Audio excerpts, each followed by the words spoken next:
Hello, good people of YouTube and the internet. My name is Josh, and today I'd like to share some of my thoughts and experiences about mental health and its relationship to cryptocurrency, asset investing, trading, yield farming, borrowing, lending, staking. I'm just going to lump it all together and say your mental health is going to affect your performance in the market. And making lots of money, losing lots of money, can be stressful, especially when you're like, wow, I just lost a year's salary in a day, or, you know, I would say the stress of having money and worrying about losing it is worse. Is not as bad as having very little money and worried about not making money. But both are, tough, and we'll talk a little bit about sudden wealth syndrome, some basic strategies, I think, depending on your unique mental health and situation, that, I'm not an expert, I'm not a professional.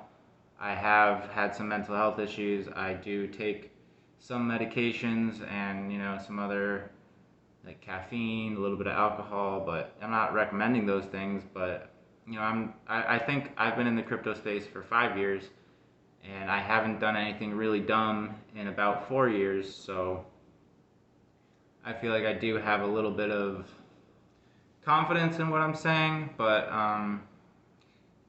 yeah, I do recommend, if you're having a lot of stress or mental health, or you're beating yourself up for a mistake, and of course you're never going to time the tops and the bottoms and all that, so just accept that fact right away. But maybe you should think about seeing a therapist or a psychiatrist. And even though they'll probably tell you to stop trading crypto, or because they don't know anything about it, I've had a psychiatrist tell me, well, if it's stressing you out, maybe you should sell it all. And I'm glad I didn't listen to her. But, it was stressful, and I can see where she was coming from. But let me just roll some gentle intro music from the Future Beats show.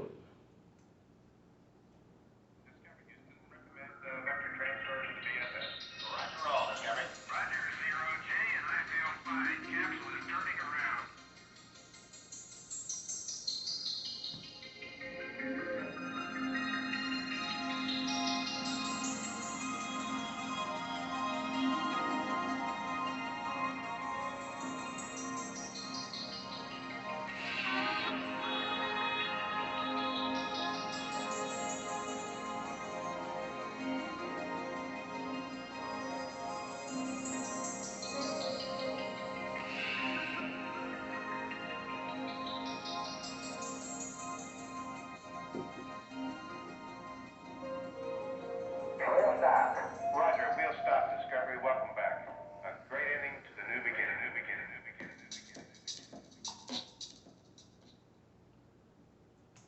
All right, so I hope you're still with me. Yes, I also vape. Nicotine helps. I wouldn't recommend nicotine, but if you're already addicted, vaping's a lot better than cigarettes.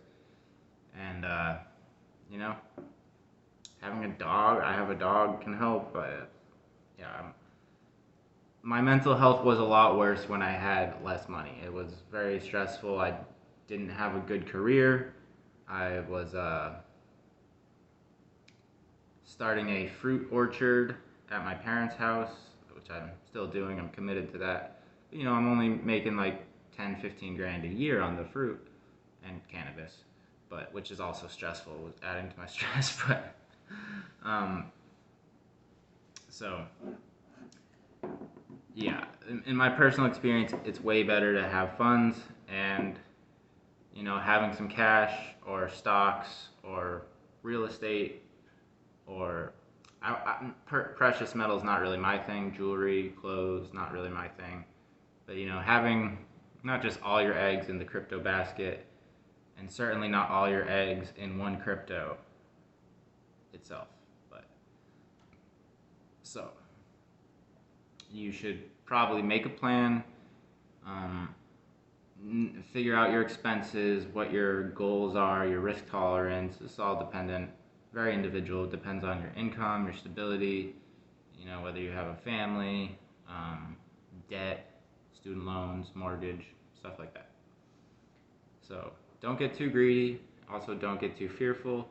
It's very easy to sell bottoms because you just want to cut your losses, but you better to be in a position where you don't have to sell after like a 60 or 70% dip.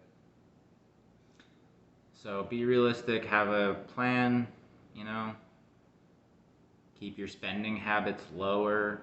Definitely be frugal if you're in that situation where you're not super stable. And I mean, I should really, this is something I think about regularly because the market's always changing. I would like to have more cash in the bank, or at least stable coins earning a yield. Again, knowledge is power, so knowledge will help. Do a lot of research, do your own reading. YouTube is okay. Again, I'm not an expert, so, and really no one knows what the market's going to do, so beware of people that talk like that. But I think it's just it's a prescient matter, if that's the right word. It's a relevant matter, especially now, where the bull run maybe has already ended for now, perhaps permanently. At least in the United States, the Fed is tapering off their quantitative easing, especially going into next year with concerns about fiat inflation. Going to be raising interest rates a little bit next year. Nothing crazy, but that could slow down inflation, which maybe is not a bad thing for the country. But slow down inflation, slow down the stock market. Crypto's somewhat correlated to equities market, stock market, stuff like that. So just be ready for it. Like I said, I've been in for 5 years. I held some coins through bear market of 2018. I did have a bit of cash that I had taken profits on, so I was okay. But yeah, I rode some bags way down. Yeah. So that was hard. Because yeah. So, but here I am, doing all right. So it's okay. But if you're like a paranoid person, if you've invested your life savings, if you're a paranoid person, you're probably going to be worried about hacks. So you might want to do like less risky plays. Understand the risks of DeFi, centralized lending services. They all have different things. Stable coins, high yield farms. I mean, security practices like keeping your seed phrase safe.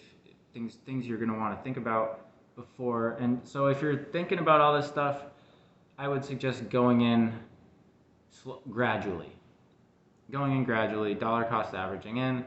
That way, price goes down, you get a better deal. Price goes up, you made money on your previous investment.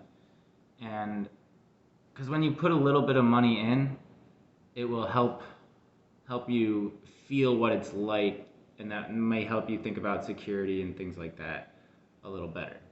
But it's better to start with security first, instead of like staking a bunch of stuff on a MetaMask and then wanting to transfer to a hardware wallet.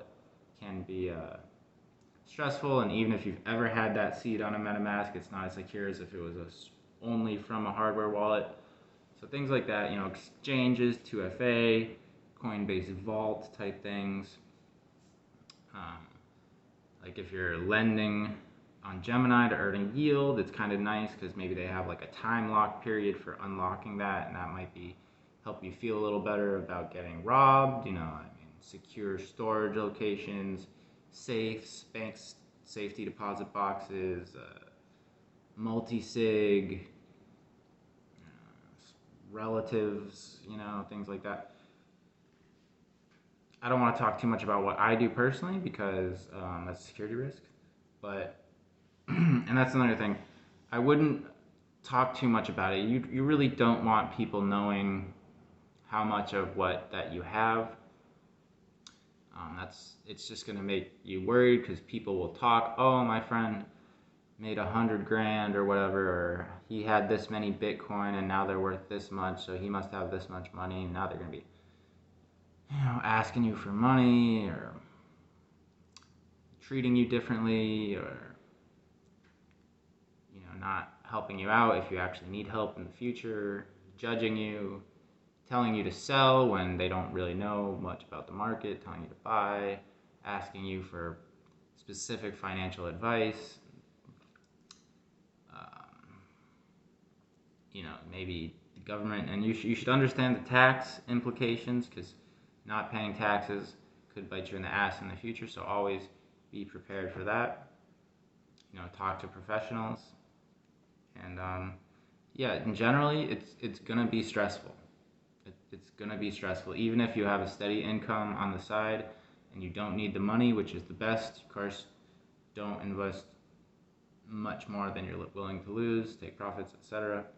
So it's going to be stressful, because you could be dealing with a lot of money, and if you've ever worked hard at a minimum wage job, it's when you're dealing this is real money. And I just had a friend the other day. I was like, yeah, hadn't talked to him in a while. He's actually making a piece of HexFlex jewelry for me. Look on my Twitter for a sneak peek. Hex Viagra at Massall Crypto.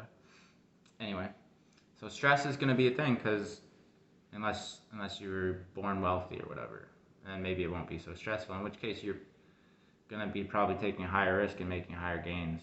And bravo, welcome to capitalism. Unfortunately, don't throw the baby out with the bathwater, though. Again, not saying capitalism is bad, but it's not all rainbows and unicorns.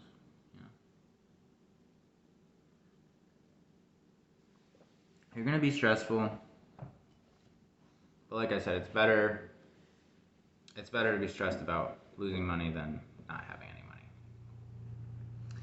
So, as you can tell, I don't have a script here. I never do scripts anymore. Used to maybe bullet points, but so if I've had anxiety for a while. I'm actually diagnosed as schizoaffective, which is sort of like schizophrenia, but I've had like delusions and stuff, and paranoia, and I thought I was gonna go to the moon one time, and I was smoking lots of weed and doing other drugs at various times that made me make some bad decisions. I was so paranoid about making like passwords one time. I was like throwing dice and flipping coins, and I was worried like there was a camera in my light bulb that was like seeing it, so I was like doing this stuff, which maybe is not a bad way to generate a random password, but yeah, I fucked it up. So but yeah, and obviously don't store your keys or seeds on email, cloud, phone. Like, the best way is to etch it in metal, first four letters of every word, like on rings, like metal plates. Keep key, pen and paper, in a fireproof place, maybe multiple copies in safe places. But so yeah, thankfully, some things that have helped me, keeping substance use to a minimum. Not that this is for everybody, but for me, this is what my healthcare providers and I have been doing for a little while. It's working out for me. I'm on a anxiety medication called Buspirone, but like Buspar. It's just called Buspar, but Buspirone's the generic name. And that's like it's a non narcotic. It's not a benzo, and I take that 2 or 3 times a day. Doesn't really get me high or anything. Just kind of chills me out. It's hard to describe, but that's been helping me. I am on Ativan. It's a low-level benzo. There's not a ton of anxiety medications, but I'm also on Zyprexa, aka olanzapine.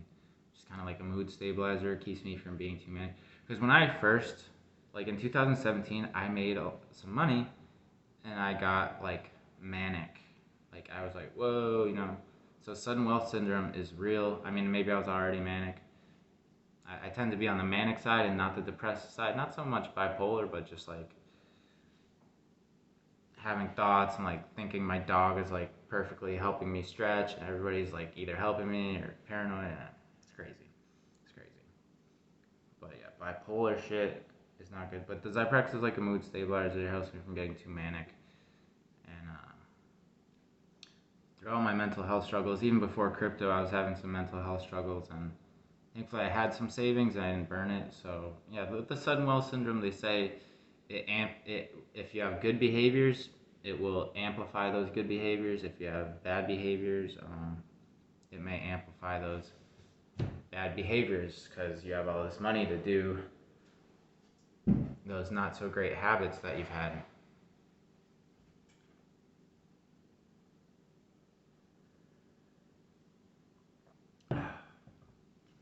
One of the guys that I like in the crypto community, specifically Hex and Pulse community, is Matty Allen. He has a show called Hex Therapy.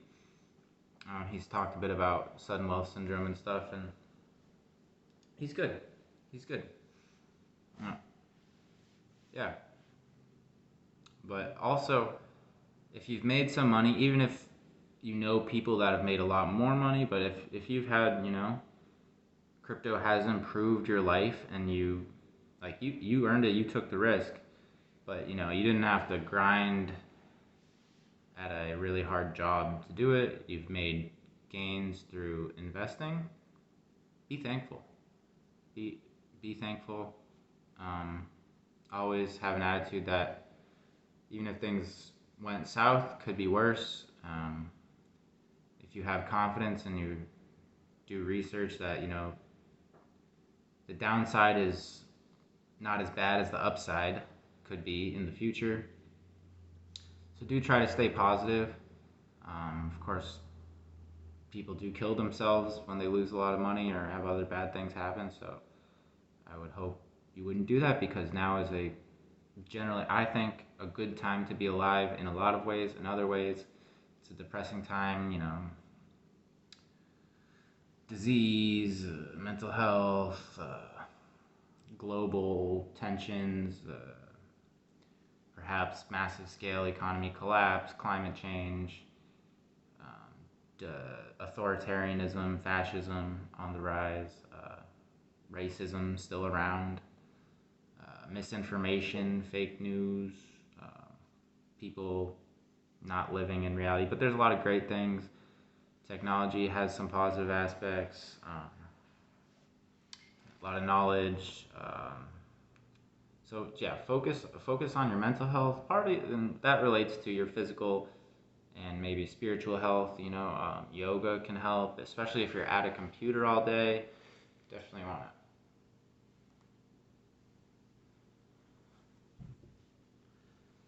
maybe do some yoga classes, beginner yoga classes. If you want to get energized, some back bends and stuff, working out, staying loose, getting that blood flow to your brain, doing some inversions. So take care of yourself. That will help, your mental health. You get some cardio, get some exercise, do some healthy stuff like that. Eat right. That's not the direct topic of the video, but it's all part of a big picture of, if you're healthy, you're going to be more calm, you're going to be able to ride the storm. But crypto could never go up. It seems highly unlikely that in 3 years we're not going to be higher. Most things aren't going to be higher than where they are today. And do I really believe in the 4-year cycle? I think that's not going to be as much of a thing anymore, personally. The Bitcoin halving is getting less impact as time goes on, just because the inflation's already so low. And Bitcoin's not as much of a thing. Of course, Lightning Network and all that. I digress. If you have any questions, feel free to leave them in the comments. part of what makes me happy and keeps me going is helping other people in this space. I like to see people that listen to me subscribe, and it's nice to know that some people, do watch my stuff and appreciate it sometimes, or don't appreciate it, whatever. I'm growing and learning too, and maybe I'm tripping right now, but judging by my past things, where the thing is when you're having mental episodes or breakdowns, everything can seem really bad when it's not as bad as it is, or you may not even know that you are not thinking clearly. You may think you're onto something that no one else knows, and you may think you're being totally rational, and you may not be. So listen to the people around you. Take their thoughts into consideration, especially if they're good people in your support group. You don't have to get into specifics of, oh, this and that. And maybe if you're a spouse or whatever, you can be a little more specific. But, or, if you have trusted friends that are experienced. But, if people are telling you, like, hey, man, you're talking a little crazy, or, I don't really know what you're thinking, or you're not sleeping, you're not eating right, so pay attention to that stuff too. Because sometimes it's hard to see yourself. Everyone's a little biased when it comes to themselves, so don't be too cocky, don't be too negative. Try to strike the balance, So good luck investing, and if I don't see you until Christmas 2021, have a Merry Christmas, Happy Holidays. New Year, I hope 22 is going to be a good year. And thanks for watching. Peace. I don't know what episode this is. But... Alright, whatever. Peace.